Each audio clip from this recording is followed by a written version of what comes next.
Om Sadashiva Samarambam Shankaracharya Madhyamam Asmadacharya Paryantam Vande Guru Paramparam Ishvaro Guratmiti Murtibeda Vibhagne Vyomavda Vyapta Dehaya Dakshinamurtaye Namaha Sarva Vedanta Siddhanta Gocharam Tamagocharam Govindam Paramanandam Satguru Pranatosh Maha Om Shanti Shanti Shanti. Bem-vindos a mais um encontro dos Sutras Devocionais de Narada, olhado sob o enfoque da não-dualidade conforme preconizado por Adi Shankara, né, que é a linhagem que a gente segue aqui, né, especificamente essa linhagem aí decorrente no século XX de Swami Dayananda, Swami Chinmayananda, Swami Swartz, James Swartz, e o representante aqui, né, o Arlindo Nagar, que é o expoente desse Vedanta mais ortodoxo aqui, que apareceu. Bom, vamos aqui entrar num tópico que a gente tinha lido no encontro passado, mas vamos reler, porque ele é bastante importante, e o estudante, com o passar do tempo, ele vai notando da tremenda importância disso. Muito embora a palavra usada aqui, que é qualificada, né, uma pessoa qualificada, iluminada, você precisa estar qualificado para a liberação, para a moksha. Esse qualificado, ele não é olhado de um modo muito favorável pelas mentes ocidentais, né, porque elas entendem que isso implica uma restrição de acesso dessas mentes. Não é bem isso, né? A gente sabe que isso são características, né? São aprimoramentos que facilitam muito, né, a revelação de uma verdade que não pode ser objetivada, que é uma verdade que é encontrada como o próprio ser do Jiva, como esse próprio si mesmo, né? Esse que é a revelação final, né? E o James, como é que ele começa? Nesse, né? Para variar, mais um assunto espinhoso, né? Uma pessoa qualificada e iluminada. Você precisa estar qualificado para a moksha. Mesmo que você realize quem você é, né? Você sabe que você é consciência e existência e é o seu próprio ser, mas lhe seja negado o fruto, que é a satisfação perfeita não egóica e a satisfação com o ego aparentemente sempre insatisfeito. Ou seja, você é negado o fruto no âmbito do campo próprio que o Vedanta descreve, que é uma realidade única que tem uma expressão dela que é temporária, onde trafega esse ego aparentemente insatisfeito, nessa dimensão que parece uma aparência, que é mithya, e tem a satisfação perfeita não egóica, porque ela não depende dessa outra ordem de realidade que é mithya, né? Então, quando você realiza quem você é, que você é consciência e existência, mas ele seja legado esse fruto, que é esse ananda, então você não terminou o seu trabalho espiritual. E você precisa se requalificar. É o que todos nós estamos encontrando, né? A gente vai se aprofundando no Vedanta e a gente nota que algumas coisas ficam faltando. O que a gente faz? A gente retorna, né? A gente dá um outro sobrevoo naquilo e vai já com o intelecto bem mais aprimorado pela investigação, pelo entendimento das escrituras, a gente vai entendendo por que é que isso ainda não está claro para a gente. Essa é uma experiência pela qual eu passo, pela qual ela se mostra muito verdadeira na medida em que a gente vai se dedicando mais, né? Então você precisa se requalificar algumas vezes. Você precisa voltar lá e ver qual é aquele rabicho que você deixou ali. O que é esse novelinho, né? Onde está essa cordinha sobrando de novo? Por que ele está lá? O que está acontecendo? Uma pessoa qualificada, ela é discriminadora, né? Ela é desapegada, ela é disciplinada e dotada de um ardente desejo de libertação. Na verdade, uma pessoa dessa, ela tem essas características não por uma disciplina, mas porque ela vai compreendendo, né, o que está subliminar as escrituras e, naturalmente, essa compreensão dela vai levando a essas características. Então, ela é discriminadora, ela está sempre pronta a conseguir ver o ser, que é imutável, que é o que ela é, diante daquele conjunto de eventos de Nietzsche, que são eventos que realmente são eventos, ou seja, eles são mutáveis, né? Ela é desapegada, né? Ela não está mais focando a obtenção de resultados em Nietzsche, ela é naturalmente disciplinada, a vida dela vai ficando disciplinada, a gente sabe disso, e o que interessa a ela é a libertação, né? Ela não tem outro foco que não esse. O que isso significa? Que a mente de uma pessoa dessa é pura, ela é bem focada, ela é unidirecionada, ela não se deixa, né, flutuar por esse monte de aparentes seduções que são apresentadas pelo campo experimental, né? Uma mente pura é aquela em que as vássanas foram neutralizadas pelo trabalho espiritual, tanto pelo Karma Yoga quanto pelo Jnana Yoga, né? Essa dobradinha é o foco central desse Jnana ortodoxo de Adi Shankara não dual. Karma Yoga trabalhando com Jnana Yoga. E a gente tem também, quando a gente sente que a mente está precisando focar bem e manter o foco, a gente tem muitos recursos que a gente chama de Upasana Yoga, né?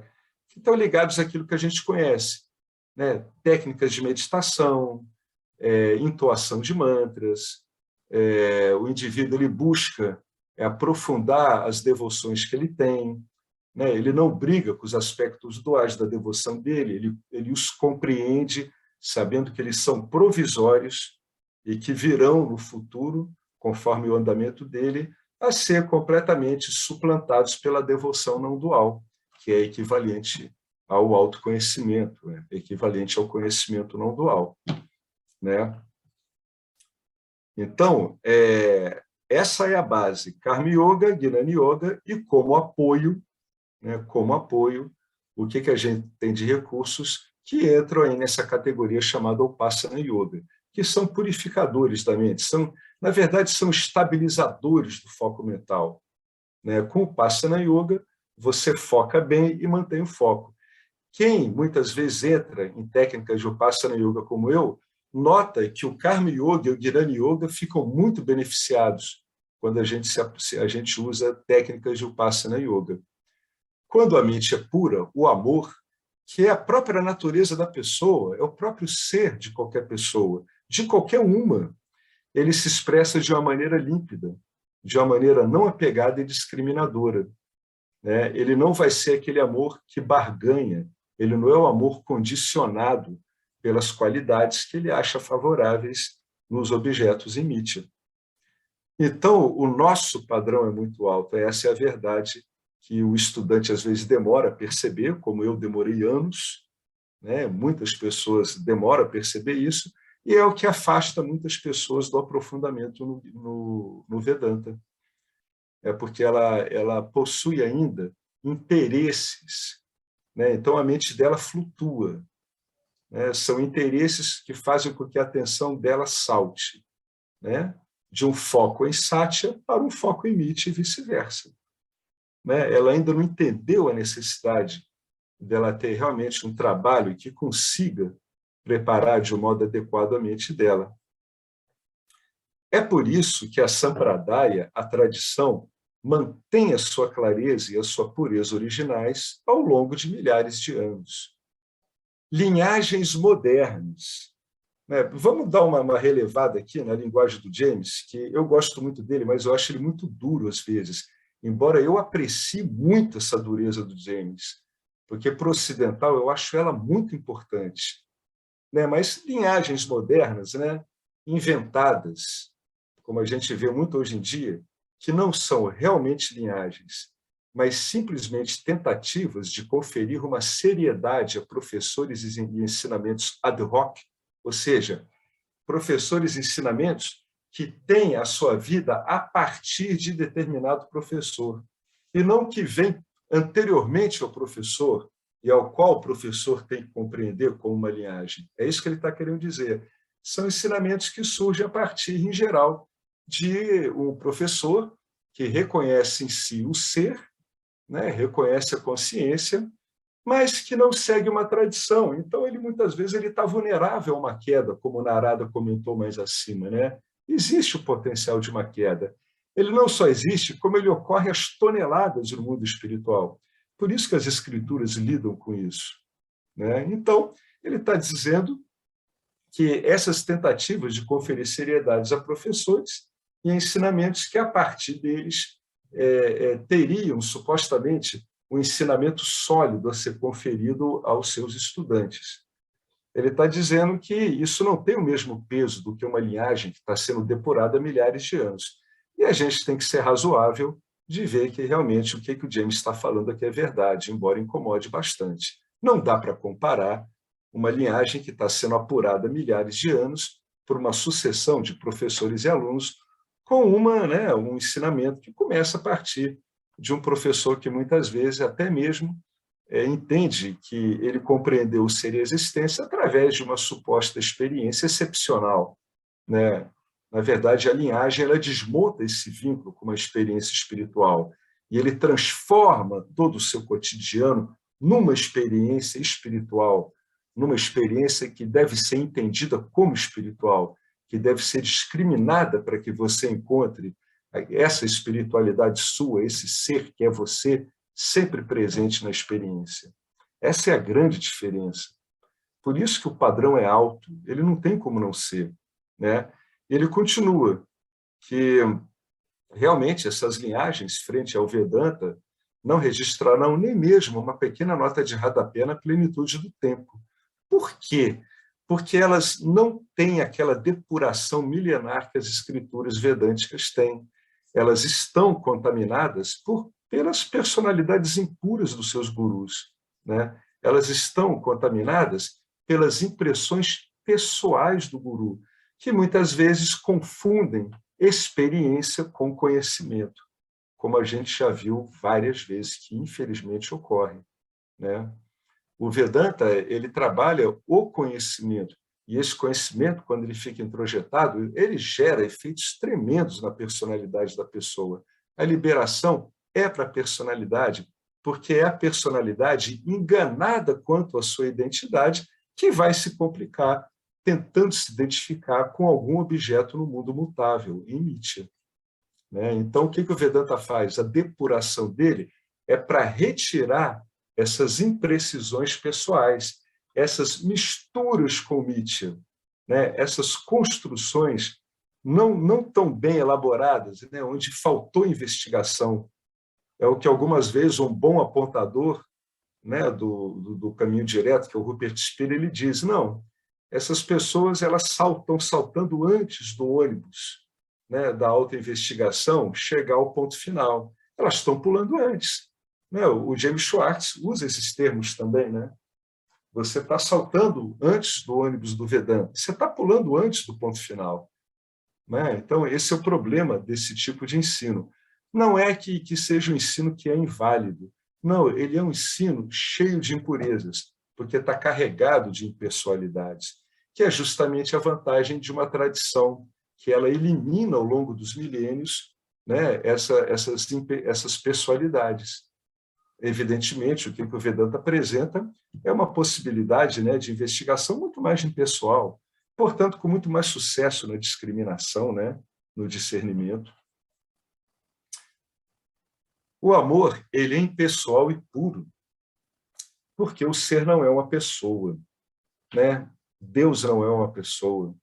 É engraçado, é um óbvio, e eu demorei anos a perceber isso também.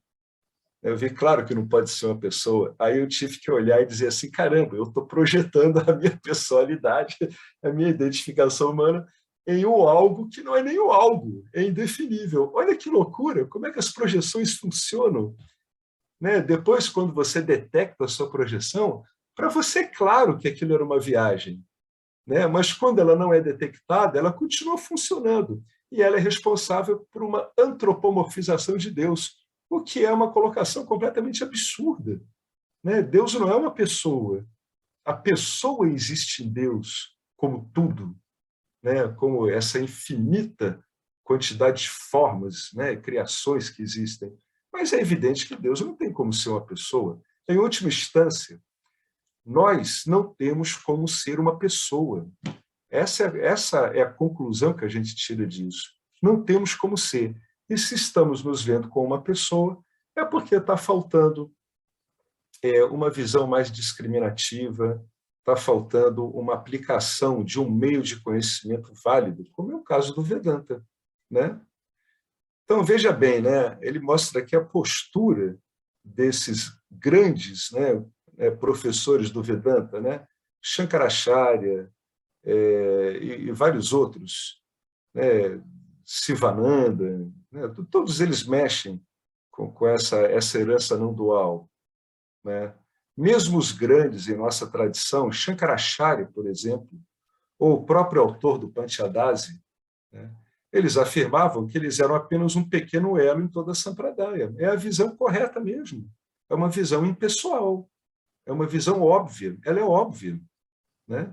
Seus ensinamentos nunca foram deles, né? Eles apenas enfatizaram ou elucidaram certos aspectos dos eternos mantras upanishádicos, que são a base para os ensinamentos, né? Nesse ponto já está claro para nós que todo Vedanta existe para tornar os Upanishads acessíveis em termos de entendimento. O que são os Upanishads? São os textos não duais, simplesmente isso, mais antigos do planeta todo de que se tem notícia.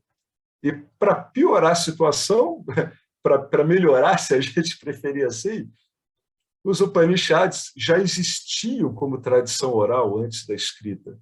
Então, quando é que vieram os Upanishads? Ninguém tem a menor ideia. Tem gente que fala de 5.000 anos, outros falam de 10.000 antes de Cristo. Isso quer dizer simplesmente que ninguém tem ideia nenhuma com grau de defasagem desse. Não dá para saber, né? Então, todo Vedanta está baseado nisso, no entendimento dos Upanishads. O que os Upanishads estão querendo dizer? Essa que é a grande pergunta do Vedanta. O que eles estão querendo dizer? Então, vamos esclarecer, né?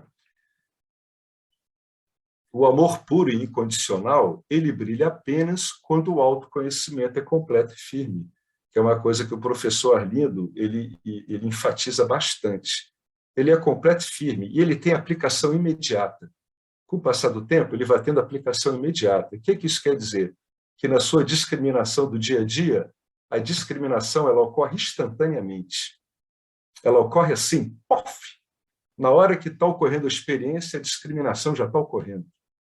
Você sabe muito bem o que é ser e o que é os eventos em Mithya. Você sabe muito bem disso. E fica claro para você como é que os eventos em Mithya se resumem a você mesmo. É quando fica claro que Mithya ela se resolve em Satya, ela está fundida em Satya. Mesmo essas linguagens não são adequadas. Não são adequadas. A divisão em duas ordens de realidade ela é uma divisão que se faz como um recurso pedagógico para facilitar a discriminação. Porque como a realidade é não dual, como é que a gente vai separar as coisas, né? Não tem como. Impossível. Né? Então, são recursos pedagógicos que são endereçados ao estudante, porque o estudante, na hora que ele vai investigar, pelo próprio fato de ele estar investigando, é que ele está carregando uma herança dual no entendimento dele da experiência. Então, é para isso, esses ensinamentos eles são dedicados a isso. É por isso que a gente diz que o conhecimento, na verdade, ele é não dual. Né? A gente não tem como dizer nem que ele é uno. O que é uno? O que você pode falar de uma coisa que é em si mesma? A gente só consegue falar de uma coisa em relação a outras. Mas quando você fala de algo em si mesmo, a linguagem fica completamente estéril, ela não tem como dar conta disso. Então, o Vedanta ele diz, olha, o conhecimento ele é não dual, ou seja, ele está querendo dizer para a pessoa assim, o que você é não é o que você pensa que você é, porque você se vê como uma entidade, né? Onde tem a entidade, tem o mundo, tem eu e tem o mundo. Isso é uma visão dual. Quando o conhecimento diz não dual, ele está querendo dizer que não é o que você está pensando. Aí a pessoa diz, mas então o que é? Aí o ensino diz, você vai ver por você mesmo quando você for atingido por essa revelação. vai ficar óbvio para você que nunca pôde deixar de ser isso, né? Mas não é nada do que você possa pensar a partir do ponto de vista dual. Esse é o cuidado que o Vedanta tem. Por isso que, às vezes, ele não fala de desapego, ele fala de não apego. Como é que é um desapego mesmo? Desapego em relação a coisas? Não, é um desapego em relação ao que você achava que é apego. Por isso que ele diz, desapego não, é um não apego. Você está acostumado com apego. Então, o Vedanta diz, não, né? A pessoa iluminada, estabelecida no ser, ela é não apegada, para que a pessoa consiga ter algum parâmetro de referência. Senão, ela fica sem parâmetro. E aí, para que serviria o ensino, né? O ensino, ele trabalha onde há ignorância. Onde não há ignorância, o ensino não tem nem razão de ser. Né? Por isso que se diz que... Por isso que o Ramana Maharishi, ele dizia que para uma pessoa que tá com autoconhecimento, que ela sabe que ela é o ser, e o que significa ser o ser, os Vedas são tão úteis como uma poça d'água num dia de monções. Não tem utilidade nenhuma, né? A coisa já está resolvida. Inclusive, o Ramana, ele retirou isso de um Upanishad. É muito bacana isso. Ele acabou tendo que ler, embora o despertar dele tenha sido espontâneo, ele teve que acabar tendo alguma referência escritural também. Tá? A meu ver, não só por causa das perguntas que ele era obrigado a responder, mas até para ele conseguir assentar bem o que era o conhecimento que ele tinha descoberto de um modo tão espontâneo, através de uma investigação tão espontânea como foi aquela de uma experiência de quase morte. Né? Então, como diz o Bhagavad Gita, abre aspas, dentre milhares de seres humanos, poucos se esforçam pela libertação. Mesmo entre aqueles que se esforçam, é raro aquele que me conhece de verdade.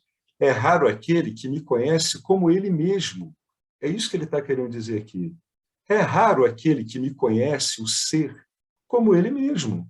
É raro aquele que vê que não há dualidade entre um e o outro. É aquele que percebe, é o caso daquele devoto, no caso de um devoto, que ele finalmente percebe que aquele para o qual ele está orando é o próprio que está orando.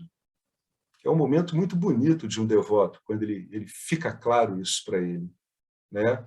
E aqui a gente bate naquilo que o Vedanta fala várias vezes. Dentre milhares de seres humanos, poucos se esforçam pela libertação. Vamos ser mais incisivos, né? Poucos estão interessados na libertação. O próprio Vedanta fala nas escrituras que o grosso do interesse dos seres humanos é por quê? É pela segurança e pelo prazer. Um percentual bem pequeno vai se esforçar pela virtude. E é um percentual literalmente irrisório, gente. Em termos estatísticos, ele é zero. Se esforça realmente pela libertação. Né? Então, a gente está sempre vendo todo o ensinamento do Vedanta sendo olhado através de todos esses versos. Né? Por que, dentre milhares de seres humanos, poucos se esforçam pela libertação? Porque o grosso está interessado em prazer e está interessado na segurança. Mesmo aqueles que se esforçam por virtude podem ficar presos na virtude. É o que se chama da prisão da gaiola de ouro. Né? É uma gaiola de ouro, incrustada de rubis e tudo, mas é uma gaiola. Você é um belo de um pássaro enjaulado numa belíssima gaiola. É de ouro, é verdade, mas é uma gaiola. Está cumprindo a função de te deixar preso também. Né? Qual é o objeto aí ao qual o indivíduo está vinculado? É a virtude. Né? E sempre existe um risco de queda na virtude. Né? Quantas vezes a gente vê os santos batalhando terrivelmente com as virtudes, né? Eles tentam manter as virtudes e muitas vezes caem também. Então, também é um tipo de tarefa, de objeto, qual não nos interessa. Né? Estamos interessados em estar livre dos gunas, sejam eles quais forem, inclusive os satívicos. Né? Não queremos estar vinculado a guna nenhum. Alguém quer comentar alguma coisa sobre esse parágrafo inicial do James aqui? Né? Porque como sempre, é um parágrafo muito denso. Né? Hoje em dia eu entendo porque que na Índia, uma vez, o Swami Paramarthananda, ele deu Panchadasi ao longo de 7 anos, né? Com uma aula por semana. É porque é denso, cara. Isso é denso demais. Eu ouvi dizer que na tradição realmente original, onde um dos professores era Shivananda, Shivananda, ele obrigava os alunos dele a repetir palavra por palavra tudo o que tinha sido ensinado. Uma vez ele quase expulsou o Timayananda, porque o Timayananda falhou. Só que os colegas do Timayananda ficaram tão compadecidos que foram lá implorar para o Shivananda para não botar o Timayananda para fora. Né? E foi graças a Deus que o Shivananda se compadeceu dele, porque veio a dar esse baita desse professor que foi Timayananda. Né? Então, o ensino é muito denso. A tradição original vedântica era muito rigorosa na relação, pelo menos inicialmente, entre o professor e o aluno. Né? O aluno tem que realmente mostrar que ele está muito empenhado, ele está muito interessado, mas muito mesmo, demais, porque a gente sabe como toma tempo o aluno que se apresenta como uma borboleta doida ou uma pipa voada. Né? A gente sabe como isso perturba tudo. Então, hoje em dia, eu entendo esses filtros e essas salvaguardas da tradição. Mas aqui a gente está no Ocidente, então a coisa é um pouco mais frouxa nesse sentido. Né? Mas eu entendo a visão oriental, por que ela é tão rigorosa. Então, vamos aqui para o verso 54. O que diz Narada, né? Esse amor puro de Deus, ele é desprovido de qualidades e desejos. Ele não tem vínculo objetal com absolutamente nada. Ele se manifesta mais e mais a cada momento, o que é uma frase curiosa que a gente vai ver à frente. Por que ele está falando isso? Ele é ininterrupto e ele é sempre experienciado como a consciência mais profunda de uma pessoa. É o modo de dizer que ele é sempre experienciado como o próprio ser da própria pessoa, que é impossível de ser objetivado. É você mesmo, em última instância. É isso que ele está querendo dizer. Você experimenta esse amor como você mesmo, o que é o momento mais bonito desse ensino. É o mais elegante, é o mais bonito. Vamos ver o que o James fala em detalhes sobre esse verso, que ele tem nuances. Né? O amor puro de Deus é desprovido de qualidades e desejos. Tudo bem aí. Ele se manifesta mais e mais a cada momento. Mas se ele é desprovido de qualidades e desejos, como é que ele tem essa gradação? Né? A gente vai ver nos comentários do James. Ele é ininterrupto, tudo bem, porque ele está irradiando, por assim se dizer, daquilo que não se modifica com o espaço e com o tempo. E ele é sempre experienciado como a consciência mais profunda de uma pessoa, como o próprio ser da pessoa. Numa linguagem da tradição hindu, védica, é como Atman, ele é experimentado como o próprio Atman de cada ser humano. Aí já ficou claro para esse ser humano que ele não é um ser humano e que o Atman dele é o próprio Paramatma do cosmos todo, né? É o próprio ser do cosmos. É o mesmo, é exatamente o mesmo. Como é que ele começa aqui? Se o seu coração não é puro, o seu amor será contaminado por qualidades e desejos materialistas.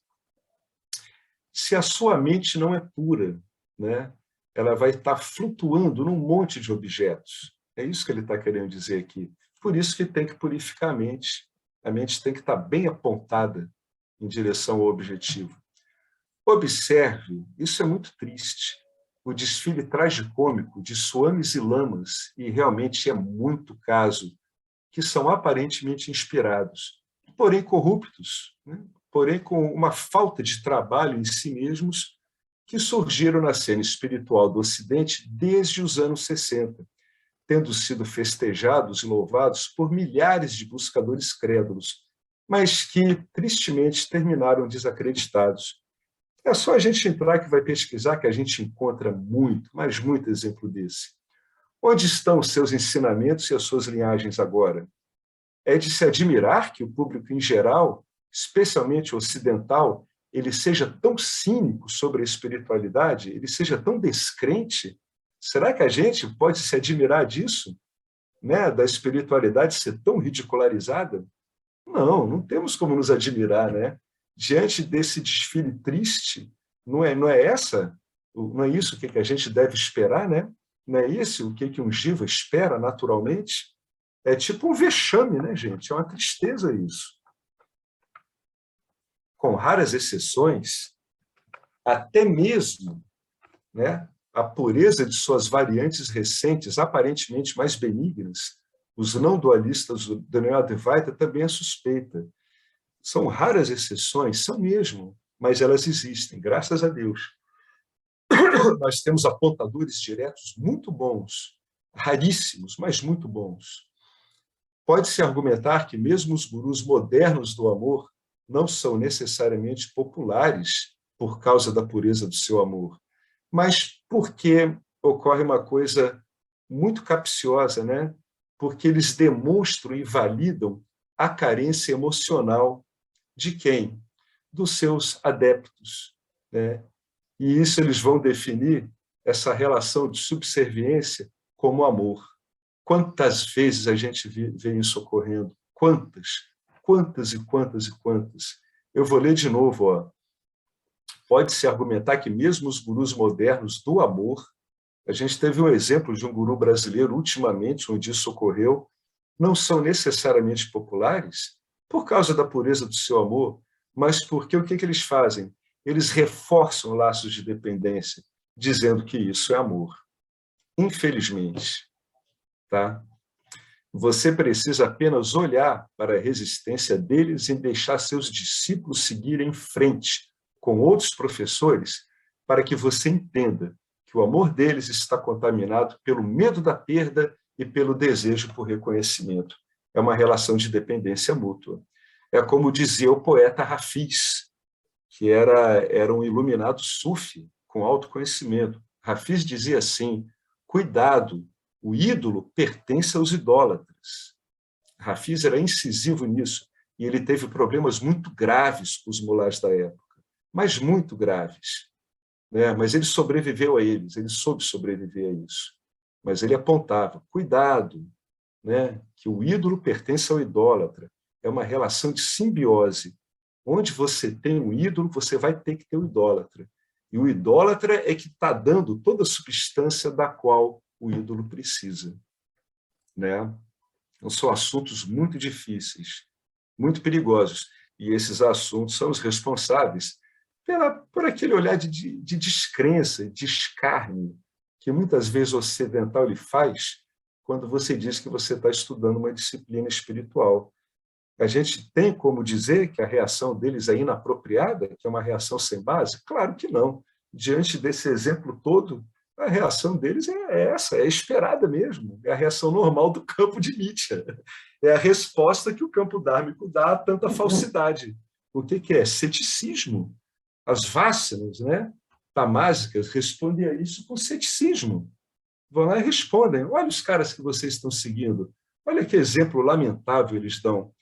Um filme aqui que tem na Netflix, ou tinha, que eu sempre recomendo as pessoas assistirem, que é um documentário, ele é surpreendente, é chamado The Holy Hell, que é o céu infernal, ou inferno sagrado, que fala sobre uma relação dessa, que foi levada a quase as últimas consequências por um guru e seus discípulos, com desfechos, algumas vezes, trágicos. Então, vale a pena olhar isso, viu? Holy Hell, ele é legendado e ele é muito, mas muito elucidativo. Ele foi um documentário filmado ao longo de décadas por um dos discípulos desse guru, e ele é muito, mas ele precisa ser olhado, esse documentário. Fala, Marcelo. Não, eu assisti e ia falar isso. É interessante mesmo. Muito. Ele é muito útil da pessoa ver. E, inclusive, nesse documentário, tem reações muito diferentes dos discípulos. Aqueles discípulos que fomentavam aquele ídolo, eles foram os que se sentiram mais traídos. Mas havia discípulos ali que tinham um grau de discernimento muito bom, como o caso de uma estudante de psicologia que deu um testemunho sensacional. Ela disse que aquilo foi muito importante para que ela aprendesse a ver a verdade da irrealidade. Ver onde é que havia consistência nas coisas e onde não havia. Então, como para você ver como é que isso depende realmente do estudante, não tem jeito nenhum. Né? Tudo que o estudante está fazendo, no fundo, depende dele mesmo. É como dizia Ramana Maharishi, dizia assim, meu amigo, embora a sua devoção seja maravilhosa, o guru não pode ver por você. Você tem trabalho a fazer. ele era muito enfático quanto a isso. Ele era um apontador direto que ele era implacável com isso. Você tem trabalho a fazer. Você tem que calibrar a sua mente. Você tem que saber o que você está fazendo. Né? Você tem que ficar cada vez mais consciente de quê? De como o seu corpo sutil funciona, para que a inobservância dele não te leve a becos sem saída e a problemas. Né? E é até interessante que, depois de tudo, né, que foi revelado, ainda teve gente que continuou, né? Exatamente. É impressionante isso daí. É impressionante, Marcelo. É uma coisa impressionante que mostra como é que o campo dármico ele é impessoal, né? Ele arrumou mais alguns marionetes. Por quê? Porque o sistema está funcionando, tem um guru ali cheio de falsidades. Como é que o campo dármico responde? Montando aquele evento. A gente sabe que o campo dármico ele é muito conservador. Então, se tem alguém ali emitindo aquele sinal para o campo, ele responde. Você quer idólatras? Toma! Toma, quantos você quer? Eu te dou um monte. Toma, faça bom uso deles. Né? Deus não para nada. Deus não vai salvar o Jiva dos desejos do Jiva. Ele não salva, não é assim. É quando o Jiva percebe que os desejos dele são falaciosos, aí sim, aí Ishvara começa a responder de outra forma, até jogar esse Jiva no meio de conhecimento como Vedanta. Né? É assim que funciona.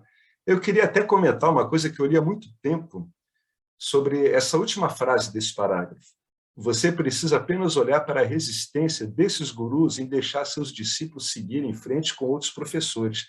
Vocês sabiam que na tradição do Zen budismo é muito comum que um professor, quando ele está vendo que um aluno dele não está funcionando, ele manda o aluno embora. Ele ainda recomenda um professor que fala praticamente o contrário dele. Diz, olha, você não está funcionando aqui, você vai me fazer um favor, você vai sair daqui e você vai encontrar aquele roshi ali. Ah, mas o senhor não está bem com esse roshi? Ele diz exatamente por causa disso. Quem sabe ali você funcione. Né? Então, o pessoal zen budista, realmente os roshis mesmo, reconhecidamente assumidos como consciência, como Buda, eles têm esse desapego mesmo. Eles fazem tudo isso em prol do aluno. Mesmo quando eles veem que aquele aluno está pegado a eles, e principalmente isso, eles rompem esse laço. Não, você tem que ouvir daquele outro ali. Né? Mesmo que ele fale o contrário de mim, mesmo que esses dois roshis aqui nesse mundo aparentemente não se deem bem, você tem que ir lá tentar sorte com ele, para ver se lá funciona. Né? Isso mostra o nível do professor, né? Se ele realmente está interessado no aluno, ou se ele está interessado em manter ali um escravo emocional. Esse assunto é muito sério, extremamente sério. Esse amor infinito e incondicional, que em uma Mahatma qualificado é dirigido a todos, né? Ele não tem preferências, ele é livre de qualidades. A gente não consegue dar qualidade para esse tipo de amor. A gente só vai lidar com categorias que excluem qualidades, muito embora elas acabem apresentando uma qualidade quando fazem isso. É o jogo de palavras que o Vedanta tem, não tem outro jeito. Né? O que o cara quer dizer quando é um amor infinito e incondicional? É que não tem qualidade, mesmo que pareça para o estudante que isso é uma qualidade. Né? Está querendo apenas dizer que esse amor ele não está vinculado a nada, ele simplesmente é sem objeto, ele não está vinculado a absolutamente objeto nenhum. Esse tipo de amor ele não é contaminado pelo desejo, que é rajas, e muito menos pelo medo, que é tamas. Não é nem mesmo puro, na medida em que puro implica impuro. Ele é um amor intocável. É o amor que Deus expressou no momento que Jesus expressou no momento do suplício dele. Quando ele diz para Deus perdoar aqueles que estavam lhe causando tanto mal. Por quê? Porque ele sabia que aqueles que estavam lhe causando mal não estavam sabendo o que estavam fazendo. Ele disse assim, pô, perdoe-os, porque eles são ignorantes, eles não sabem o que estão fazendo. Né? A impureza deles não é consciente. Não é satívico, muito menos, e nem rajásico, nem tamásico, porque ele é descoberto através do ser, ele é descoberto através da autoinvestigação, que é livre dos gunas. Se o indivíduo, como é muito comum, ele sabe, ele uma hora vem para ele claro que ele é o ser, que ele é autoconsciente, que ele é a única existência, pode ser que ele não colha esse fruto de imediato. Mas, seguindo a orientação do Vedanta, por exemplo, o que ele faz? Ele vai melhorando cada vez mais a qualidade da mente dele, desse meio refletor dele, até ele ver que, na verdade, esse ser, que ele sabe que é autoconsciente, que é a única existência, também é a fonte do único amor que existe. Isso fica claro mesmo. Então, não é nem mesmo satívico. Por quê? Porque ele é descoberto através do ser. Ou seja, ele é descoberto através da autoinvestigação. E o que a autoinvestigação faz? Em termos de gunas, ela separa o ser que você é dos gunas. Ela impede que você se identifique com os gunas. Como diz Krishna, no Gita, né? Quando se compreende que o fazedor não é outro senão os gunas, né? Não é o fazedor, os gunas é que fazem o fazedor. E ainda fazem com que o fazedor ache que ele é o fazedor. Quando se compreende que o fazedor não é outro senão os gunas, que o fazedor é um sistema impessoal que a gente chama de campo dármico, movimentado e construído pelos gunas, e quando se conhece o ser, essas duas coisas, que está além dos gunas, a minha natureza é alcançada. É quando eu não vou mais querer ficar brigando com o meu jiva. Eu não vou mais me identificar com o meu jiva. Tendo ultrapassado os 3 gunas, ou seja, tendo perdido a identificação ilusória com os 3 gunas, que são a causa do renascimento, a pessoa fica livre do nascimento, da morte, da velhice e da tristeza. E ela atinge a imortalidade. Né? Ela atinge a imortalidade, quer dizer que ela fica plenamente consciente que ela é a própria imortalidade, sempre foi, sempre será. E quando ela olhar um outro jiva na rua, mesmo aquele que não tem interesse nenhum, ela só vai ver ali a imortalidade que ela é também. Ela sabe que aquele jiva ali também nunca nasceu, nunca vai morrer, nunca vai deixar de existir. Ela sabe disso. Tudo que ela vê nela, ela vê no outro. Ela estende isso. Né? O livro Curso em Milagres, ele fala isso. Ele diz que o amor estende e o ego projeta. O ego projeta ilusões e o amor estende o que ele é aos outros. Por quê? Porque ele sabe que os outros são o amor que está sendo estendido também. Esse é o melhor momento que existe em todo esse ensino, é quando isso vai ficando completamente claro. Aí a coisa chegou lá, né? Aí a bola entrou no gol. Se precisar, a gente bota outras bolas no gol, mas agora ficou mais fácil. A nossa pontaria já melhorou demais, demais quando isso fica claro. Essa devoção não dual, que é equivalente ao próprio autoconhecimento, quando ele é plenamente realizado, esse amor infinito e incondicional, ele não tem atributos, não é exigente, não exige nada de nada, não exige nada de objeto nenhum, sendo desprovido de desejos materialistas. Ele basta a si mesmo. O amor demandante, o amor de Mitya, ele é condicional, ele não é essencial, ele não é representativo da sua essência, embora decorra dela, né? Ele decorre desavisadamente da sua essência, tá? Mas ele não é o amor essencial que você é. E ele não é real. Por quê? Porque ele varia, ele muda com as qualidades que o jiva atribui por causa das vasanas aos vários objetos.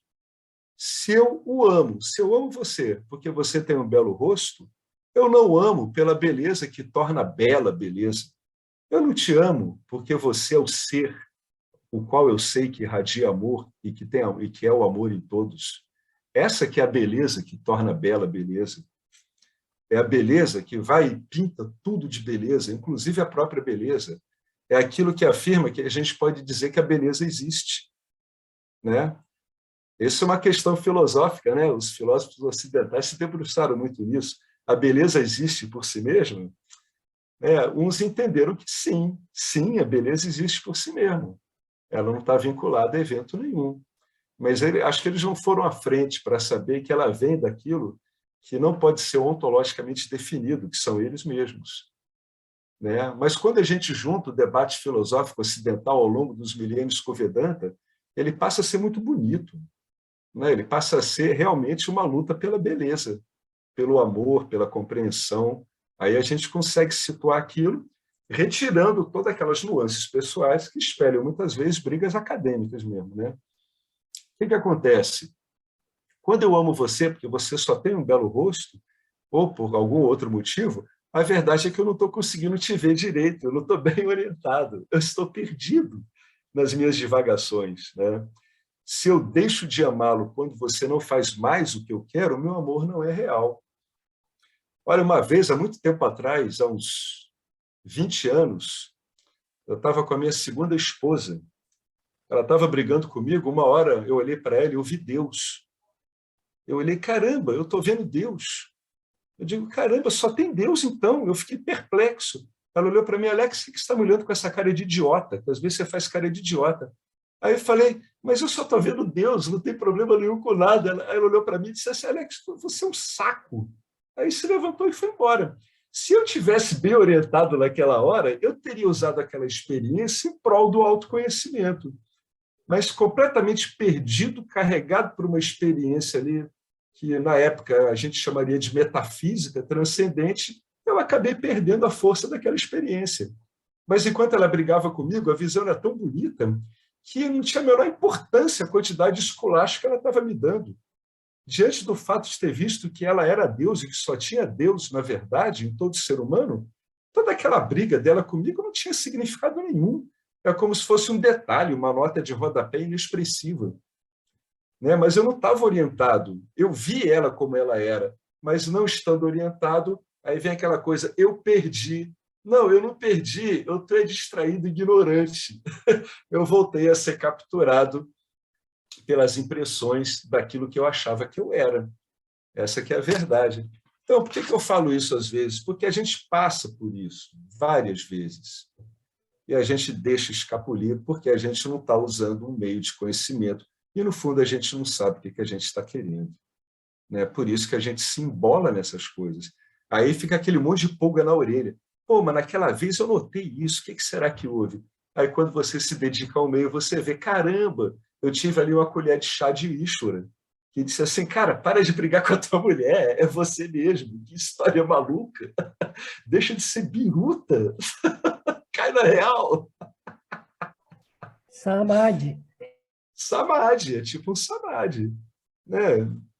Ishvara vai lá e quebra esses galhos. Né? Ele vai lá e diz, olha, cara, olha o que está acontecendo. Né? Mas como a gente não está orientado, a gente perde. Essa é a beleza de você ter um meio de conhecimento. Né? Você tem um mapa, que no Vedanta eu brinco, eu chamo de uma carta altimétrica computadorizada, guiada por um jogo de satélites com GPS, que te dá em detalhes o que está ocorrendo. Né? Isso é do Vedanta. O Vedanta, nesse ponto, ele é absolutamente formidável. Aliás, em todos. Né? Aí ele diz aqui, aquela coisa, eu não estou conseguindo te ver direito, eu estou te vendo como algo que eu não sou. Olha que coisa maluca. Se eu deixo de amá-lo quando você não faz mais o que eu quero, o meu amor não é real, é um amor condicionado, é um amor intermitente, né? É um amor que fica quicando, de acordo com os meus interesses. As pessoas que sabem quem são não querem nada de ninguém, absolutamente nada. As pessoas que sofrem deixam de adorar o Lorde Deus quando o sofrimento delas não é amenizado por suas orações. Swami Paramarthananda, uma vez eu já vi um comentário dele dizendo que muitos devotos, quando enfrentam decepções muito grandes na vida, viram ateístas lá na Índia. Eles acabam largando mesmo a devoção e viram as costas mesmo. Pessoas materialistas deixam de orar se as suas orações não dão frutos. Até os que buscam conhecimento ficam desapontados se não se iluminam quando acham que deveriam. Olha só, quanta condição, né? O indivíduo, o que está acontecendo com esse monte de condição? A atenção dele ela está split, ela está rachada. né? Então, ele não consegue realmente investigar mesmo, estudar mesmo, discernir mesmo, questionar-se mesmo, aplicar de verdade o ensinamento das Escrituras, porque ele está esperando alguma coisa. Qual é a solução para isso aqui que a gente está vendo aqui? Karma Yoga. Karma Yoga em doses maciças, overdose de Karma Yoga. Karma Yoga na veia da testa, no meio dos olhos. Quando o cara está nessa condição, ele tem que se dedicar demais ao Karma Yoga, para ele parar de alimentar as projeções, para parar de alimentar as expectativas dele. Então, você vê como para tudo tem antídoto, né? Só que todos os antídotos dão trabalho, né? Tem que trabalhar, não tem outro jeito. Mas as pessoas iluminadas nem mesmo querem as coisas que Ishvara tenta dar a elas. Ou seja, elas não ligam para o que o campo dármico oferece a elas, né? Elas não dependem daquilo para a felicidade delas. Por quê? Porque elas estão sempre satisfeitas consigo mesmas. Elas veem elas como o ser pleno que elas são e que sempre foram. Elas veem os outros como o ser pleno que as outras pessoas são, que nem ela, e que sempre foram, que sempre serão. Elas sempre querem, entre aspas, apenas o que têm, o que significa que o amor ao ser é sem desejos. Por que eu amo Ishvara se não estou recebendo nada em troca? Porque Ishvara é amor, e o amor é a sua própria recompensa. É bom em qualquer situação, porque Ishvara e eu somos o mesmo. Né? O Jiva, ele é Ishvara, embora Ishvara não se limite ao Jiva, né? Mas o Jiva, obrigatoriamente, é Ishvara também. Vale a pena a gente refletir até a condição do Jiva frente a Ishvara. É por isso que se diz, às vezes, que Ishvara só vê Ishvara. Ishvara só está vendo ele mesmo, manifesto só isso. E, em última instância, Ishvara e o Jiva são o mesmo a nível de ser, porque a gente sabe que Jiva e Ishvara eles têm atribuições e construções muito diferentes, né? A construção de Ishvara ela é completamente onisciente, onipotente, onipresente. E a construção do Jiva ele é uma construção aparentemente limitada pelo tempo e pelo espaço. Para mim, o amor ao ser inclui Ishvara. Claro, lógico. O indivíduo sabe que Ishvara é o próprio ser aparecendo como Ishvara através de Maya.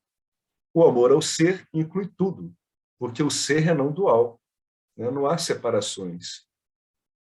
O amor ao ser ele não vê fundamentalmente nomes e formas, embora ele leve os nomes e formas em conta na vida prática. Portanto, o amor ao ser, que é natural, é a sua própria natureza, torna-se amor por Ishvara, e amor universal, porque Ishvara é o próprio universo. Né? Ishvara e esse próprio universo, que é ele mesmo, e o próprio princípio inteligente que rege o universo, estão incluídos no ser único que a tudo permeia e que eu mesmo sou. A equação toda fecha. Ela fecha, inclusive, em termos de manifestação. É bacana isso, né? Na própria MIT, em última instância, você está vendo que não tem dualidade. Né? Quando a investigação é bem feita, na própria MIT não tem dualidade. Embora a leitura do teu corpo sutil vai te dar uma aparente dualidade, mas a sua compreensão não. Né? Esse amor é mais sutil do que o mais sutil. Está além de todos os objetos. É sempre presente e ele é sempre experienciado como esse próprio eu sou. Tá? Ele é sempre experienciado como esse próprio eu sou. Esse eu sou ele é uma porta de salão que abre para os dois lados. Tá? Quando eu digo eu sou, eu estou nessa porta. Quando eu abro para o mundo manifesto, eu começo a atribuir a mim um monte de coisas. Eu sou filho dos meus pais, eu sou um cara legal, eu sou um crápula, eu sou homem, eu sou mulher. Quando esse eu sou, ele abre para o lado oposto, assim por se dizer, quando ele abre para a Satya, ele não consegue se localizar, mas ele se vê como o próprio conhecer dele mesmo. É quando o indivíduo entende que ele e a experiência em Nietzsche são únicos. Né? Porque você vê a experiência em Nietzsche que inclui o seu Jiva. De onde isso é sabido? É sabido do próprio Jiva, mas o seu próprio Jiva é mais um objeto nessa experiência. Por isso que a gente não consegue localizar o ser que somos. né? Ele pervade a tudo, de modo adimensional e inconcebível. Então, esse eu sou é uma porta muito importante. Dependendo do que o Jiva faz com ele, ou ele cai, ou ele vai para onde ele sempre foi. A vantagem dele ir para onde ele sempre foi é que ele pode facilmente trafegar no ambiente onde ele caiu, né? Ao passo que aquele que só está aberto para o ambiente onde ele cai, ele só fica caindo. Ele não tem outra alternativa, porque ele está se olhando de um ponto de vista que não é real, que não corresponde à verdadeira natureza dele. Então, esse eu sou é muito importante, ele é um grande macete. É por isso que Nisargadatta dizia para o indivíduo ficar no eu sou, eu sou, eu sou. Eu sou é uma meditação que a pessoa pode fazer com facilidade. E a revelação que pode vir desse eu sou é que ele se trata de uma consciência intocada e inlocalizável, onde todo tempo e espaço ocorrem. Porque esse passo que o indivíduo percebe, ele saca, ele entende que ele é uma consciência sem limites, ele é dado de um modo como se fosse uma revelação. Agora, esse eu sou, o indivíduo deliberadamente ele consegue ficar nele, né?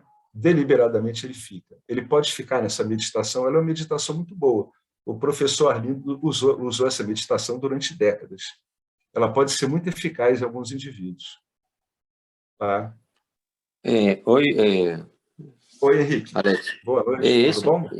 E funciona, né? Quando você essa de Nisargadatta, né? Você aplica, né? Diariamente, né? Ou, por exemplo, quando aparece um pensamento ou qualquer coisa, né? Sentimento, etc. Percepções, você pergunta para quem apareceu? Para mim. Aí você faz a segunda pergunta: quem é eu? E aí acabou. Aí quando você começa, para quem é Exatamente. Quem que é esse? Você descreveu em detalhe, como é que a pessoa sustenta esse eu sou, que é o que é para ela fazer. Ela sustenta. Diz assim, e quem é esse eu? Ele para no eu sou. Ele não precisa nem dizer eu sou, ele está simplesmente sendo, sempre foi. Né? Essa meditação ela impede que o indivíduo divague nas projeções dele e vai deixando cada vez o meio refletor dele cada vez mais límpido. Por quê? Porque é um meio refletor que não está agarrado a objetos. É isso mesmo, Henrique, muito bem apontado. Ocorre em detalhes assim como você escreveu. É isso mesmo. Muito bom, cara. Obrigado aí por essa contribuição, que ela é excelente. É um grande macete esse de ficar no eu sou. E aí, mas é uma coisa que, pelo menos para minha experiência, né, tem que ser, eu pratico ainda, direto. Vou pegar um copo d'água, aí pergunto, quem está pegando? Quem é? E aí, constantemente, tem que ser muito obstinado, viu? Eu sou assim, e aí dá resultado. Dá resultado porque em algum momento você não consegue se localizar mais. Você vê que você está sempre fundido na experiência. Fica claro para a gente isso. Não dá mais para dizer que tem um eu experimentando alguma coisa. Não é assim? Isso aí, você não se localiza mais. Essa é a questão. Acho que da palavra assim, não sei. E aí vai, né? Aí você cai, né? Cai num negócio meio assim, você não dá para descrever essa história, que é isso, né? Você cai sei lá, cai num negócio aí que fica aí, né? Então, pronto. Você cai no que a gente chamaria de não dualidade, só que não tem como descrever. Não dá para descrever isso, é impossível. Por isso que a verdade ela não é transmissível de um para o outro. O Jiva tem que ver isso por ele mesmo. Por isso que o Ramana insistia. Não obstante o guru e a sua devoção, o guru não pode ver a verdade por você. Você vai ter que se virar por você mesmo. Né? Que é uma coisa que muitos devotos do Ramana evitam tocar nesse assunto. Né? Porque retira eles da dualidade devocional e jogaria numa não dualidade. Né, uma não dualidade da qual eles têm que se empenhar, por menor que seja o empenho do Jiva em relação ao que é dado, né, pela vida, é um empenho que ele tem que fazer. Ele precisa fazer, o único jeito é ele fazer esse empenho. Muito bacana, exatamente isso. E esse processo também tem o que tem, né? Tem muitas flutuações, né? Você flutua muito nisso, né? Tem que ter muita paciência, muita, como se diz, com você mesmo, né? Para paciência e compreensão, né? Porque a gente mente é fogo, né? Da mente, né? É, E tem que ter muita obstinação. Eu acho que isso, não sei no meu caso, né? Eu sou muito assim, sou de martelar, martelar, martelar, né? Então, tem que ser obstinado, né? Obstinado, e vai. A ver se você é puxado, né? Pelo pensamento, mas aí tem que voltar, e aí vai. Tem, a flutuação, acho que não é, Alex, acho que é normal a flutuação. Às vezes você fica meio desapontado, né? Mas a gente, será, as circunstâncias da vida, né? Mas quando a gente bebe um pouco dessa água aí, né? E outra coisa que eu acho, tento fazer é não ficar apegado a isso, não. Não tento procurar esses momentos, nessas experiências, tento soltar, pratico, mas sem esperar nada. Continuo praticando, praticando, praticando. Às vezes, pum, aparece. Às vezes, de repente, eu caio nesse presente, nesse aqui agora, que caio. É uma coisa que você cai, né? É uma coisa que você está. Não é algo que, né, que aparece, não é algo que muitas vezes você tem que estar, não, não tem que estar, ele vai, você, em algum momento, se vê aí, se encontra nesse agora. Às vezes isso, a depois, palavra é essa. Em algum momento você porque se vê nisso, você está aí nessa situação, né? Não, certo? não, não é, não, não se dá, você não pode praticar o aqui e agora. Você, a É, única possibilidade é você estar no aqui e agora. Você é. não tem como você praticar um aqui e agora.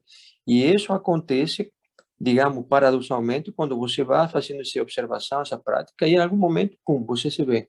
Mas aí essas flutuações da vida é puxado, né? A mente é muito complicado, né? Mas sei lá, né? Em Pois algum é. momento, imagino que pode vir uma estabilidade, imagino, né? As pessoas essas, né? Os realizados, né? Você Sim, se sim, vai ficando mais estabiliza. Mas estável. também, cara, se não Vai acontece, ficando também tá mais tudo certo. estável. Vai ficando Também se mais não acontece, estável. Mas o principal recurso que a gente tem no momento de instabilidade, qual é? É aplicar o conhecimento, por exemplo, que a gente tem no Vedanta. Aí o conhecimento ele trava a instabilidade, entendeu? Ele segura ela, ele impede que ela flutue muito. Isso já aconteceu comigo inúmeras vezes. Por isso que se diz que, na verdade, é um conhecimento, né? Porque é o conhecimento que rege isso. É ele que faz a mente ir para o lugar certo. É ele que impede que a mente flutue. Então, o indivíduo ele está lá, ele dá uma flutuada, ele está nesse eu sou, mas ele agarra, como você disse, Nietzsche, né, tem forças muito poderosas, elas são muito vinculativas. O indivíduo ele desliza, quando ele vê que o deslize está muito forte, né, como se ele tivesse entrado num trilho, ele se sustenta como? Através do puro conhecimento que ele é. Ele se mantém com o mero conhecer. E aí ele vai aprendendo a lidar com essa puxada, porque as puxadas de rajas e tamas elas são muito fortes, elas são muito aderentes, né? São muito intensas. Então, a palavra que você usou aí é uma obstinação, e é isso mesmo. É uma obsessão bem usada. É um aspecto quase enlouquecido que o ser humano tem, só que muito bem usado. Você fica obcecado, fica obstinado com isso. E vai dando esses resultados que você falou aí. E aí fica sempre essa coisa, né? Às vezes a puxada é muito forte e você se mantém pelo conhecimento. Porque tem um problema que a gente sempre comenta aqui.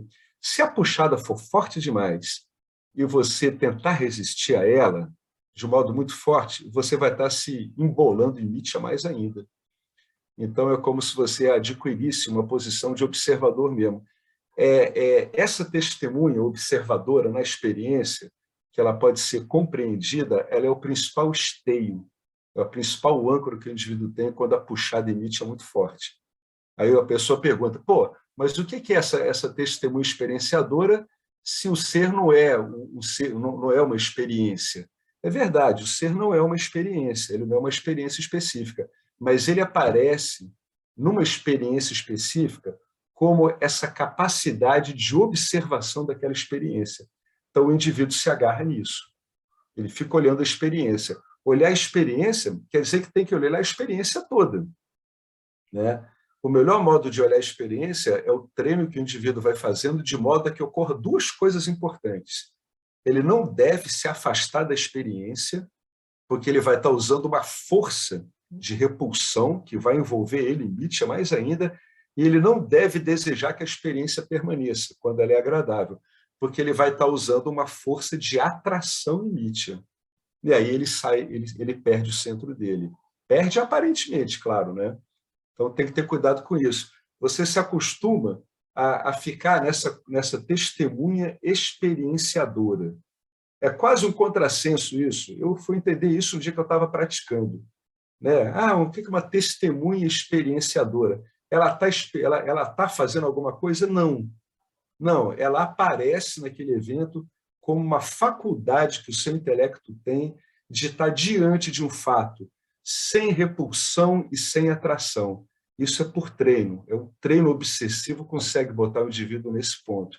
Quer dizer que ele não está emitindo camadas nem de projeção, nem de ocultação. Isso é delicadíssimo. Você está lidando com formas de pensamento extremamente sutis.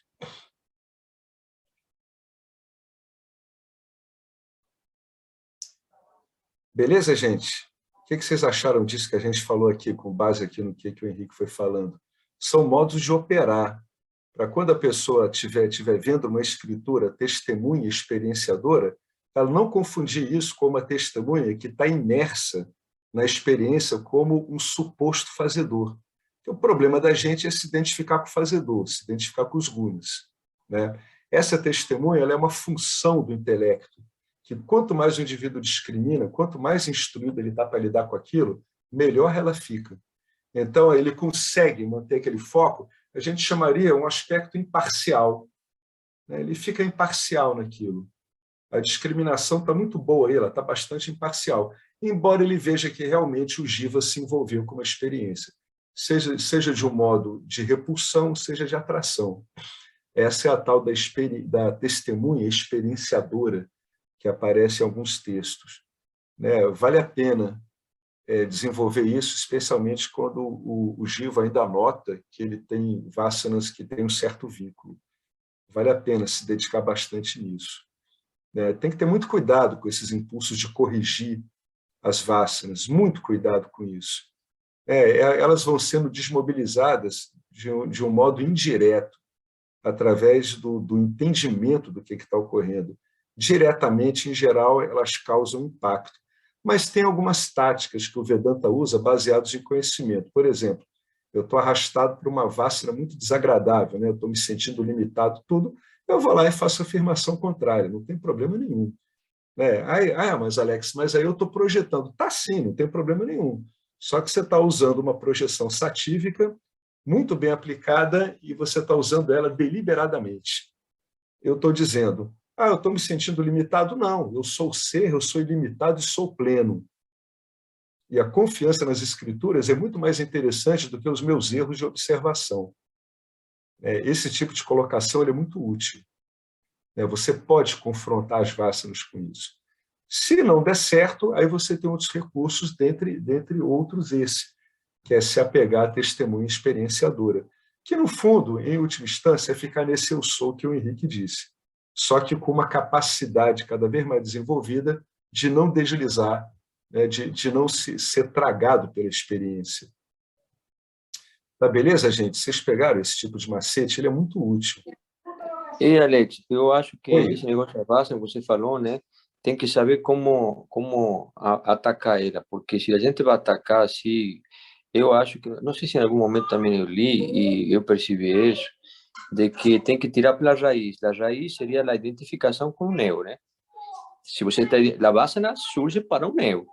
Então, você, teoricamente, o ideal seria você tirar essa identificação com esse eu. Né? Essa seria a questão mais correta, porque a vasana em si, você é como cortar um galho e não cortar e não tirar a raiz da árvore. A raiz da árvore é a identificação com o eu. Isso seria talvez, né, uma forma, mas como você colocou, a gente tem que muitas vezes ir podando essa árvore, né? podando, porque muitas vezes a gente não consegue tirar a raiz da árvore logo de cara. Isso a gente vai, em algum momento vai acontecer, mas então tem que ir podando, e aí entram vários, várias, como se diz, ferramentas, né? Uma que eu acho que é interessante, para mim também funciona, eu me perguntava, por exemplo, que é o que você realmente, qual é o verdadeiro interesse que você está tendo? Esse é Que é o ótimo. que você, que é o que você, qual é o seu verdadeiro interesse? Que é o que você realmente quer? Aí você se, pelo menos no meu caso, funcionava porque você se coloca contra a parede, meu amigo, você está querendo ainda ficar com um pé na canoa e outro na outra canoa? Ou você está É, querendo o melhor do mundo? E isso não, você parece muito básico, né? Mas quando você intelectualmente você se coloca, se traz aqui, né? Te traz para o, né? Te dá um sacudão aí, né? Porque a base é isso. quando você fica, você é levado, né? Você é levado, você é arrastado, você, como se diz, é um vento que te leva. Então, quando você faz a pergunta aí, te puxa para o chão, te diz, porra, o que É, você está querendo mesmo? Você está brincando? Você está querendo o melhor do mundo? Não, não é assim, não. Você não vai conseguir fazer, você não vai conseguir se dar bem aqui, se dar bem lá. Ou é uma coisa ou é a outra. Então, também é, são várias abordagens, é, né, que eu acho que funciona, né, que você vai é, podando, podando, mas certamente o mais efetivo é tirar a raiz, que seria quem é esse que tem essa base. Mas isso leva tempo, né? Isso leva um tempo, né? Isso seria o ideal, né? Porque lutar assim com a Vassana, assim, encarar ele assim, é loucura, né?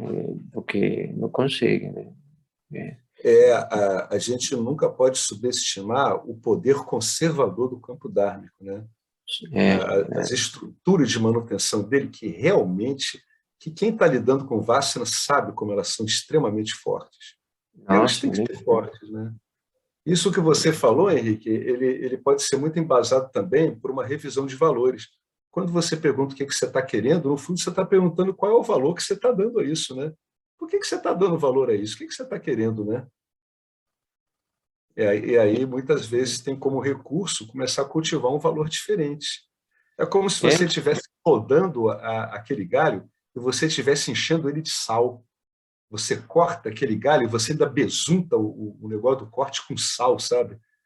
Você tem muitas técnicas. A mais eficiente que você falou é essa. É quando você desenraiza a ideia de que tem um fazedor mesmo, tem um usufrutador, tem um tal de uma identidade, né? Um tal do eu. Eu faço isso, eu sou isso, aquilo outro.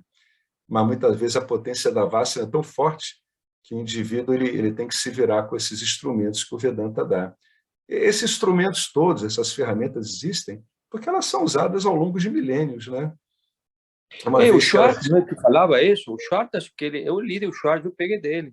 Acho que ele falou em algum momento, ele falava, algumas partes ele falava, o que você realmente quer? O que você realmente quer? Acho que o Schwartz, ele que falou, que ele colocou, e para mim funcionou muito bem, e funciona muito bem quando você...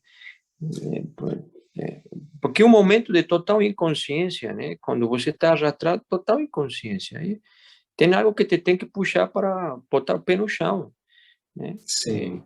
Da base Essa na para pergunta é mim, muito boa. É muito boa essa pergunta. O que é que eu estou querendo com isso? Um outro... e outra coisa também que às vezes funciona muito bem, quando eu satisfaça meu desejo, o que vai acontecer depois? Vazio. É, Aí você diz, então, para que eu vou correr atrás, porque eu vou gastar energia em satisfazer um desejo e depois disso eu vou ficar de novo vazio procurando, então, vou poupar energia. Não me identifico com esse. Ou seja, tem várias coisas, para uma pessoa funciona mais que outra, sei lá, né? uhum. Mas, por aí. Esse que você falou, né? Esse último agora, é a correta assimilação da experiência de se buscar uma satisfação permanente nos desejos. É quando o indivíduo ele assimila corretamente, ele vê, não, isso não tem como me dar isso. Depois que eu consigo o que eu quero, o que, que vem? Vem o vazio e depois vem outro desejo. Então, é a assimilação adequada da experiência, uma assimilação bem conduzida. Né? Essa experiência não tem como me dar o que, que eu estou querendo. E o que, que eu estou querendo, né? Como você falou, né? O que, que você quer, afinal de contas? Essa pergunta ela é crucial, fundamental. Né? Muito bom, Henrique, excelente aí essas descrições aí desse corpo a corpo com as vássaras, que às vezes viram uma coisa muito infernal, né? Vamos respeitar as vássaras, porque são forças constitutivas muito, mas muito poderosas da personalidade, né? A gente vai testando qual é a abordagem mais adequada em nós mesmos. É como o Henrique falou, alguns recursos para alguns jivas funcionam bem, outros recursos funcionam de forma diferente em outros jivas. Qual o único modo de saber disso? Experimentando. Você tem que testar isso, olha, é o tempo todo, exaustivamente, o tempo todo, sem parar. Cada coisa que aparece, você testa. Por que isso aqui funciona? Esse agora funciona? Esse funcionava antes, agora não está funcionando mais. Esse que antes que eu tentava usar não dava certo, agora está dando. Né? O Jiva também ele tem que estar atento que a estruturação dele, o significado que ele dá disso, vai modificando. E, portanto, os recursos podem ser usados ao longo do tempo de um modo diferente. O que não era eficaz passa a ser eficaz. O que apresentava eficácia perde a eficácia em outro momento. Eu gosto muito quando a gente entra nesses detalhes de investigação, porque a gente lê e compreende Vedanta, mas na hora de investigar todo mundo sabe que é um arranca-rabo danado. É difícil, o cara pode apanhar demais. Então, a gente está vendo que, com o passar do tempo, a gente apanha cada vez menos. Por quê? Porque a investigação está sendo bem feita. Né? Tem horas que algumas vacinas elas são apresentadas pelo campo dármico depois de algum tempo, alguns anos, porque aí o Jiva está em condição de investigar adequadamente. E Ishvara não é louco, né? Ele não quer estourar o Jiva. Isso não existe no universo. A minha intenção é destruir o Jiva. É como se você estivesse plantando um monte de broto de feijão, você dissesse, legal, agora eu plantei, agora eu vou tirar todos e vou jogar fora. Isso é um raciocínio completamente estapafúrdio. Então, tem uma ideia de conservação, de que aquilo funcione. A gente tem que ter confiança e botar as fichas nisso. Eu falo isso porque no espaço de um ano, que ocorreu de um ano e meio para cá, até 6 meses, eu investiguei vacinas muito poderosas, muito agressivas, e que eu só tive condição de investigá-las nesse tempo agora, de pouco tempo atrás. Antes não seria possível. Não teria como me manter estável diante daquela potência absurda que eu enfrentei, né, com reflexos no corpo, na energia, isso sem falar nos pensamentos, emoções, tudo. Deu até efeitos na saúde, de tão agressivas que eram. Mas elas foram baixadas no momento onde eu já podia lidar com elas. Então, a gente tem que estar atento para ver quando a coisa aparece e ver, pô, é a hora de pegar isso. Então, trava, está passando na sua frente, é a hora. É a hora. A gente sabe que vai incomodar, mas é a hora. Né? Quando vê assim, você diz, caramba, agora já era, agora eu vou ter que lidar com esse bode amarrado aqui na sala que está me enchendo a paciência. Não tem jeito, cara. Vai sair uma sujeirada danada agora, paciência. É a hora que você está pronto para lidar com essa bagunça toda. Por isso que o Jiva ele tem que estar bastante disponível, né? E o ensino ele vai mostrando ao Jiva, ele está disponível. Um dos instrumentos mais importantes de disponibilidade é o Karma Yoga. Né? Ele é importantíssimo. O Karma Yoga bem praticado, ele vai deixando o Jiva cada vez mais disponível para o campo. Né? E vai botando a gente no... É engraçado, mesmo o Karma Yoga bota o Jiva em geral num estado de bem-estar muito bom. Né? É interessante isso. Ele é bem mais sutil do que a satisfação de desejos pessoais, mas é como se você estivesse lidando com um equilíbrio mais amplo, e isso dá um tipo de contentamento mesmo também. Muito bom isso tudo. Excelente, eu gosto quando a gente entra nisso. Né? Como é que vamos lidar com isso no dia a dia? Né? Esse dia a dia de escovar dente, arrumar a cama, dar pontapé na porta, né? Ver que nada está dando certo, ou ver que tudo está dando certo demais. Como é que a gente vai lidar com esse nosso dia a dia ordinário, corriqueiro, né? Que as pessoas às vezes chamam de um dia a dia tedioso. Para a gente o tédio some, a gente começa a estar lidando assim com oportunidades extraordinárias, desde os eventos mais corriqueiros até os mais elaborados, né? Tudo vai sendo ressignificado. Como é que ele continua aqui? Nossa, esses parágrafos do James são gigantescos, não vai dar para eu ler tudo isso. Vamos ver aqui. Ele parou aqui, ó. Esse amor é mais sutil do que o mais sutil. Ele está além de todos os objetos. É sempre presente e ele é experienciado como eu sou. Tá? Então, o eu sou dá para praticar ele, sim.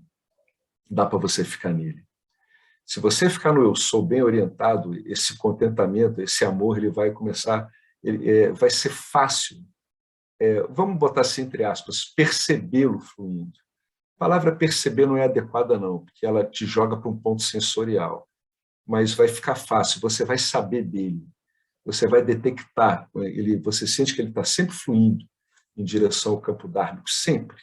Sempre. Ele vai lhe dar uma energia tremenda o tempo todo, uma disponibilidade maravilhosa para lidar com tudo na vida. Todos esses sutras só podem ser compreendidos corretamente se nós nos lembrarmos da equação fundamental do Vedanta. Olha um bom uso da memória aí, ó. A existência é igual à consciência, consciência é igual a bem-aventurança e bem-aventurança é igual ao amor. Né? Já é um bom modo de usar a memória. A gente usa a memória para tanta coisa que não tem relevância nenhuma, né? Vamos usar a memória para isso aqui. Existência é igual a consciência. Então, quando você estiver olhando uma parede, né, é uma coisa interessante para você se lembrar, né? A existência tem aquela parede, aí você começa a puxar. Caramba, existência é igual a consciência. Então, eu estou vendo consciência aqui, claro. Eu estou também sacando o quê? Bem-aventurança, amor incondicional. Né? Bem treinada, sua mente ela se situa nisso até olhando para uma parede sem nada. Olha que bacana isso. Qualquer coisa serve. Essas palavras são sinônimos. Elas não se referem a 4 partes do ser. Isso é importante, é dessa. Não são partes. Não há partes na compreensão não dual. Não há partes na realidade, na verdade. Essas que a gente falou aqui, que a gente está dando esses nomes, ó, existência, consciência, bem-aventurança e amor, elas são o próprio ser se manifestando diferentemente através de diferentes meios. Portanto, são palavras que pertencem a Nietzsche. Elas estão lidando com o quê? Elas estão lidando com eventos em Nietzsche. Tem que estar com isso muito claro. Né? São eventos em Nietzsche. É só em Nietzsche que a gente consegue falar. É só em Nietzsche que a gente consegue emitir palavras. É só em Nietzsche que você vai ficar falando de coisas como existência, consciência, bem-aventurança, né, amor. É só em Nietzsche. O ser que é o ser não tem nada disso, não tem relevância nenhuma nada disso. Mas como a gente se complica em Nietzsche, a gente precisa disso como um antídoto em Nietzsche, para que a gente fique atribuindo a nós coisas que não são isso. Assim a gente vai lidar com as coisas contrárias. Né? Não se refere a 4 partes do ser. O ser não tem partes. Elas são um modo, como a gente chama, de manifestações do ser no campo dármico, aparecendo de modo diferente no campo dármico através de diferentes meios. É assim que a gente aparece. Um dos ganchos muito fortes quando você vê um objeto inanimado é puxar pela existência. Olha lá a existência. Olha aí, a existência tem tudo. Tudo está na existência. O Eckhart Tolle gosta muito disso. Né? A principal puxada que ele teve durante anos era essa. Né? Ele simplesmente ele chamava de eu compreendia, ele dizia, eu sinto a presença, né? Principalmente em objetos inanimados. Talvez porque a carga mental ali seja praticamente zero. Né? Você está numa escola vazia, você está no galpão vazio, esse impacto da existência, que é a existência em si mesmo, é muito forte. Uma pessoa pode conseguir isso com uma certa facilidade. Gente, eu vou parando por aqui, porque é muito grande. Ele vai começar a falar agora disso que a gente estava falando. Olha que engraçado. No mundo material, por exemplo, apenas o aspecto da existência manifesta. Olha que coisa interessante. É o bom gancho que a gente tem em cima de objetos inanimados. Ó. Interessante a gente estar falando isso, isso está aparecendo aqui. Eu vou sublinhar isso aqui e a gente vai voltar para isso. Esse macete aqui é espetacular. O funcionamento dele é ótimo quando a gente se refere à existência. Né? é um aspecto, entre aspas, muito generoso e muito fácil de lidar. Ele é fácil porque ele escapa muito das vássanas, né? Pô, que atributos você poderia projetar em cima de uma parede que seriam atributos que seriam tão incomodativos para você, né? Afinal de contas, é um objeto inerte. Se uma parede não te agrada, você vai lá, vira e olha para outra. É um modo muito fácil. É bem mais complicado quando você está lidando com outro jiva, né? Por causa dos laços que ocorrem através das interações emocionais. É um bom macete esse aqui de trabalhar, né, esses aspectos puxando pelo aspecto da existência nos objetos inertes. É bem fácil. Então, vamos marcar isso aqui. Isso aqui é página 8. Página 8 de 38, no texto aqui em Word. Página 8. E a gente está aqui... Que dia é hoje? Hoje é dia 22, né? Não, 23, né? 23. Caramba, amanhã é véspera de Natal. Gente, vocês querem comentar alguma coisa sobre tudo isso que a gente foi falando hoje aqui? Hoje foi mais uma coisa meio de investigação, né? No campo em si, né? A gente ficou mexendo muito com isso. Vocês querem comentar alguma coisa? Tá bom de ficar refletindo? Tá muita coisa boa aí para refletir, né? Para ficar meditando, né? Falando em termos assim muito coloquiais, muita coisa boa para ficar ruminando aí, né? A gente ficar que nem um ruminante, comendo grama e botando de volta para o papo. Come de volta a grama e fica naquela lambancinha com esse monte de conceito, até eles dissolverem bem, ficarem muito bem assimilados, né? Às vezes a pessoa acha que ela tem que ficar desenvolvendo esses raciocínios. Não, muitas vezes basta ela ficar com uma frase de bom efeito que ela tem, não precisa nem pensar muito sobre a frase. É ficar só trazendo ela à mente o tempo todo. Isso muitas vezes tem um efeito muito bacana, não tem? Você não usa isso, Estela? Né? Isso é bem eficaz, né? Essa puxada, a gente ocupa a mente com tanta coisa, né? Vamos ocupar com uma coisa boa, né? Vamos ir botando coisas boas, né? Pensamentos satívicos bons na mente, né? Vamos usar a mente de um modo favorável, usar esse computador eletrobiológico adimensional que a gente tem, né? De um modo favorável. É isso aí, gente. Então, vamos encerrar aqui com o Purnamada, né? Que é do Kena Upanishad. Tem várias traduções, mas a mais bacana, uma das muito legais é essa aqui, ó.